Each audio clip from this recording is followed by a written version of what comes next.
Hi, and welcome back to Reflect Forward. I'm your host, Kerry Siggins, and I'm so glad you are here today. Today, I want to talk about the power of compounding on growth and success. So, we all know in the realm of finance that compounding is often hailed as the miracle of wealth accumulation, right? I believe it was even Albert Einstein who said that compounding was the eighth wonder of the world, emphasizing that it has great power to grow your investments exponentially over time. So, we all know compounding really works. However, compounding just isn't limited to monetary gains. It's a principle that we can apply to our personal development, our professional development, our leadership growth. When harnessed effectively, the power of compounding can be a driving force behind your long term success and fulfillment. So that's what we're going to talk about today on Reflect Forward Advice from a CEO. So let's just talk a little bit about understanding the power of compounding, just in case you haven't heard of it or don't really understand fully what it means. So, compounding is the process where the value of your investment increases over time because the earnings of the investment, both capital gains and interest, earn interest over time. And that cycle of earning interest on the interest can lead to significant growth on the initial investment. So, for example, let's say that you make an investment of $1,000 with an annual return of 8%. After the first year, that investment grows to $1,080.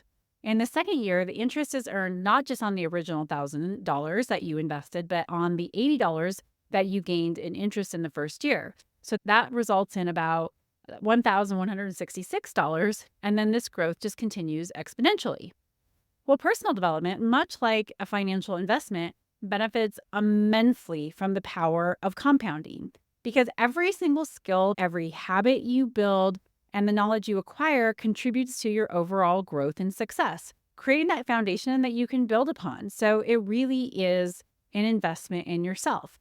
So every time you try something new, you make a mistake, you push yourself outside your comfort zone, you are creating more opportunities for growth. So that's like interest. And I am such a believer in this because investing in yourself is the very best investment you can make. And I know that to be true because when I started investing in myself after I hit rock bottom back in 2006, I was really able to see that every little effort that I put into myself, into understanding myself better, into learning how to be a better leader, to learning how to grow a business, I grew. And now I am where I am today because of that time and money and efforts and learning I put into myself. And so I wanted to share it with you today so that you could start thinking about investing in yourself like you do your financial investments, because you should be investing in yourself. You should be absolutely going after the benefit of compounding professional development. So, what does investing in yourself look like? Well, first, it's always about continuous learning. Just like compound interest grows wealth, continuous learning enhances your skill and your knowledge base. So, for instance, reading 30 minutes a day, which I highly recommend, although it's hard to do, might seem insignificant. But over a year, that 30 minutes a day amounts to approximately 183 hours of reading. This accumulated knowledge transforms your understanding, your skills, and your perspectives. I'm such a huge reader. I listen to audiobooks when I ride my mountain bike because it's just a way to be able to consume more knowledge, and I love it. And I get so much from just that constant learning and filling my brain with new ideas. I would not be the leader I am today without reading. To enhance your continuous learning, I also would recommend that you look at diverse learning sources. Don't just listen to audiobooks or read books. Absolutely take webinars, do anything that you can with peers in your industry, or going to classes where you have the opportunity to experience share with others, especially in person. Those engaging discussions, they absolutely help you grow and help you gain new perspectives and see things in a different way. Listening to podcasts is another great way to learn from people. I'm really into reading biographies right now. I'm just finishing up Elon Musk's biography, which was very, very long. And I had so many takeaways of things to do in my business and things never to do in my business. So really consider diverse learning sources so that you can integrate different perspectives and insights and learning methods into your continuous learning process. The next one is habit formation. So, developing positive habits absolutely transforms your personal growth. I love the book by James Clear, Atomic Habits. If you haven't read it, I highly recommend doing it. He illustrates in his book how very tiny changes in your habits can yield remarkable results. For example, a 1% improvement every day results in 38 times improvement over a year. This is huge. And this principle can be applied to habits such as exercising, which we all need to be better human beings, whether that's a walk every day or something much more rigorous, like what I do with mountain biking and lifting. And oh my God, I'm obsessed with riding my Peloton still. It can be applied to learning a new language. You're not going to learn a new language overnight. So start by identifying that key habit that you want to build that really aligns with your long-term goals, and use a habit tracking tool to monitor your progress and to help you stay motivated. So that's why there's all these apps that are out there. There's apps that help you track your food, track your exercise. I use my Apple Watch and my Ring to make sure that I close my Ring every day. I use an app called Dabble Me that I journal in. It sends me reminders to journal every day so that I can process my day and really learn from the things that went well and the things that didn't go well. There's all kinds of tools out there that help you create those new habits. So just remember that over time, small, consistent actions build up into significant personal growth. Like I did this when I wrote my book. It's just like, I'm going to write for a couple of hours every Saturday and every Sunday. And before you know it, you have a book. That is a huge undertaking. It absolutely helped me grow. It absolutely helped me be more successful. It helps me create another income stream for myself. Those are all the things that you need to do. That is a way to look at compounding growth and success by being consistent and building those habits which help you create more success over time. The third thing is networking. So relationships are so important. We can't do this alone. And so building and maintaining relationships is another area where compounding has a significant impact. When you invest your time in networking and creating those real and meaning relationships, you can create a vast and diverse network, which opens doors to new opportunities, or you have someone to call if you have a challenging problem. And those doors might otherwise remain closed if you didn't build that network. That's why I joined YPO, Young Presidents Organization, which is a peer-to-peer networking group that has 35,000 CEOs worldwide. And it really has allowed me to create a community that I can reach out to whenever I need something. And that takes the personal time of investing in those relationships and getting to know people, but it's also having a discussion board where I can post a question and get help from YPOers all around the world. My network is massive because of YPO. So I recommend to you that you go to industry events, that you join professional organizations, and that you actively participate in your community, whether that's an online community in your area of expertise or in your community where you live. Consistently follow up with new contacts and nurture those relationships. You never know where they're going to go over time. And when you do this, not only do you grow and expand your network, but it also increases your visibility and your ability to influence within your industry or your community. So it really does have that compounding effect. So the fourth one is skill development. Mastery in any field requires consistent effort and practice. And I think consistency is so underrated and it's so important. You don't have to go big once a month. That is not consistent. It's not going to get you very far. What matters is those small, consistent actions that you take every single day, practicing, getting good at what you do. So when you dedicate time to hone your skills, to really get good at your area of expertise or your passion, you exponentially increase your proficiency in that area and your value over time. And this applies across the board, whether you're learning to code, which I'm not a coder, but if you want to be a great coder, you got to practice every day. If you want to be a great public speaker, guess what? You have to practice. If you want to be a great leader, you have to practice. You have to do things every single day to improve your skills so that you can advance your career. So set aside that time. Really make sure that you have a plan to develop your skills, to get better at what you do. And if it's a big thing that you're trying to tackle, like leadership, for example, that is really big, break down those complex skills that you need into manageable tasks and then focus on making incremental progress. For example, right now in leadership, I'm working on my ability to ask, what do you need right now? Instead of just jumping in and saying, hey, did you think about this? Or did you think about this? And this came from some feedback that one of my direct reports gave to me and says, sometimes you jump right into coaching mode. And sometimes I just want you to listen and maybe ask me some questions so that I can figure out the problem on my own. And I realized, oh, I do that all the time. I have this idea. I've had this experience. Let me share it with you. But that's not necessarily helpful. So I was really grateful for that feedback. And I realized I do that all the time, that maybe I give unsolicited advice when people don't want it. And I know how frustrating that is when people do that for me. And really all I wanted them to do was to listen. And I wanted to figure it out by myself. So this is a leadership skill that I am practicing right now, is not just to jump in and give advice or direction. It's to just say, what do you need right now? Do you need me just to listen? Do you want to bounce ideas off of me? Do you want to brainstorm?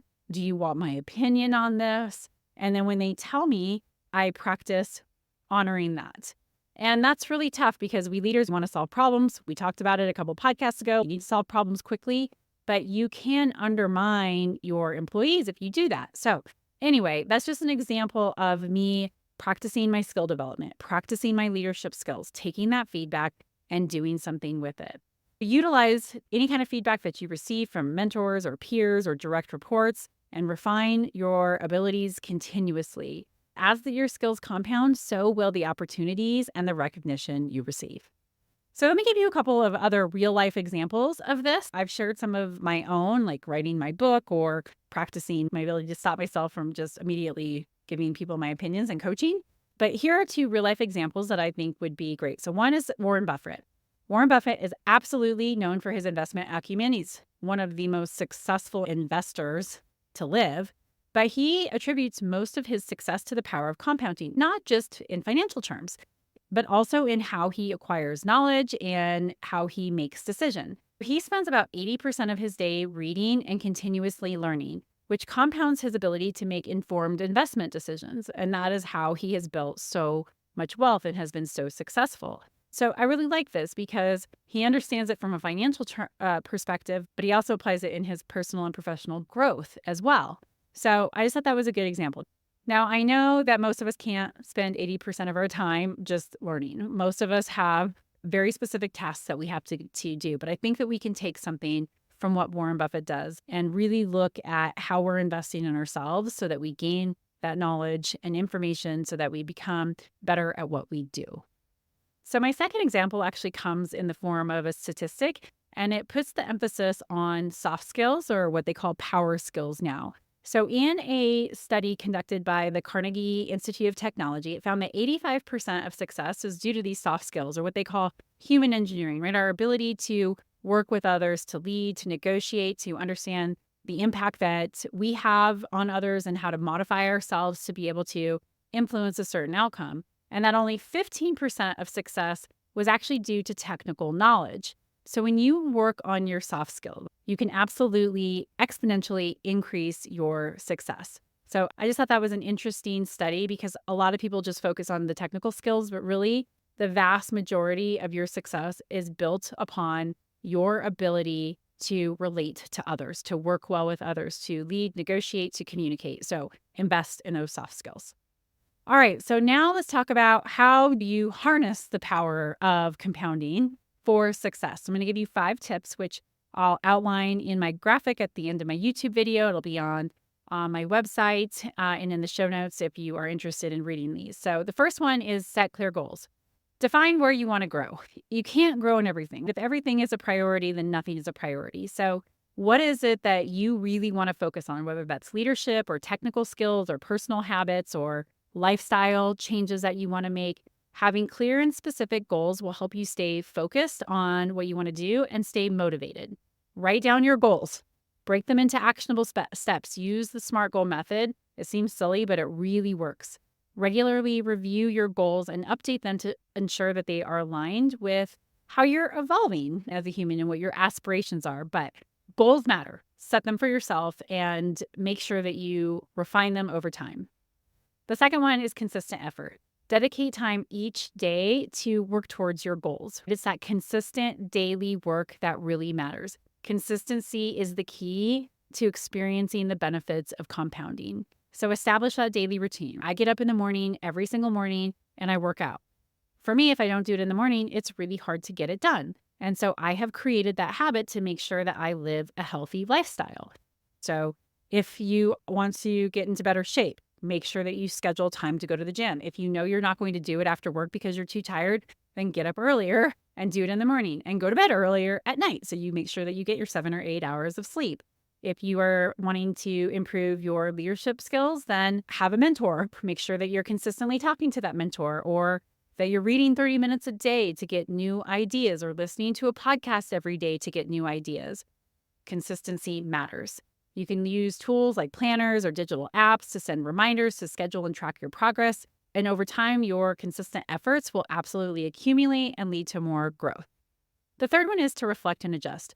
So as you set out to achieve your goals and you're checking in daily, you might need to make adjustments to stay on track. Reflecting really helps you identify what's working and what needs improvement. So set a time each week or month to review your achievements and your challenges. Make adjustments to your strategies based on how things are going, on what those reflections are showing you. And that will help you make sure that you stay motivated and that you don't feel like a failure, because let's face it, every goal needs to be adjusted. It's okay. You are a learning human being, and sometimes you fall and you need to pick yourself back up. But that's what growth is. It's not linear, even though we love to see compounding growth like this. And the goal is to go from here and get to here. But a lot of times it's like this. And that's where that reflection and that adjustment needs to come in. And if something isn't working for you, if you say, hey, this goal is no longer important to me, then let it go. That's okay. It might not be something that you're passionate about or something that you're going to be particularly good at. Let it go and move on to the next thing that will really help you get to where you want to be. The fourth one is to leverage resources. So utilizing books, go to online courses. There are courses for anything and everything out there. Get a mentor, a coach. There are so many resources out there that will help you in your development. You should also surround yourself with a support system that encourages and guides your growth. Use your coworkers, your boss, join study groups, engage with communities that share your interests.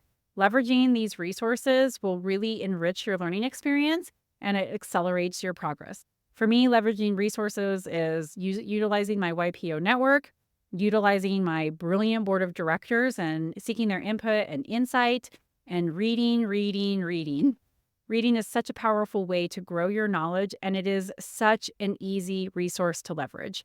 Listen to those audiobooks if you don't like to read, but man, reading is where it's at. Easiest thing to leverage by far. And finally, I love this one, number 5, add a zero. Add a zero to everything you do. If you really want to be successful, go bigger in everything you do, whether it's wealth that you want to build, impact that you want to make, or the effort that you want to put into something. Challenge yourself to act on a larger scale. So if you're aiming to save $1,000, challenge yourself to $10,000. If you're aiming to be worth $1 million, aim to be worth $10 million. If you are aiming to impact 100 people, strive to impact 1,000 people. When you multiply your efforts and your ambitions, you set the stage for exponential growth. And you might not hit that. You might not be worth 10 million, even though you thought you wanted to be worth 1 million. But let's just say you hit 5. Well, that's way better because you set that stretch goal for yourself. Or, that 100 people that you want to impact. Well, even if you don't impact 1,000, but what if you do 500? Add a zero to everything you do. This is a mindset thing, right? It's not about going, oh, I can't actually do that. No, put that zero on it. It pushes you to step outside your comfort zone, embrace bigger challenges, and achieve greater success. So in conclusion, the power of compounding when applied to professional growth absolutely is a formidable force in your long-term success and career development. So if you want to harness the power of it, remember, this is what you do. 1, you set clear goals. Where do you want to go? 2, you give consistent effort. Do something every single day. Remember that 1% improvement from the atomic habits, right? What are you doing every single day to get better at whatever your goal is? 3, reflect and adjust. You've got to go back and look at those goals and say, how am I doing? Is there something that I need to change to make sure that I'm staying on course? Number 4, leverage resources.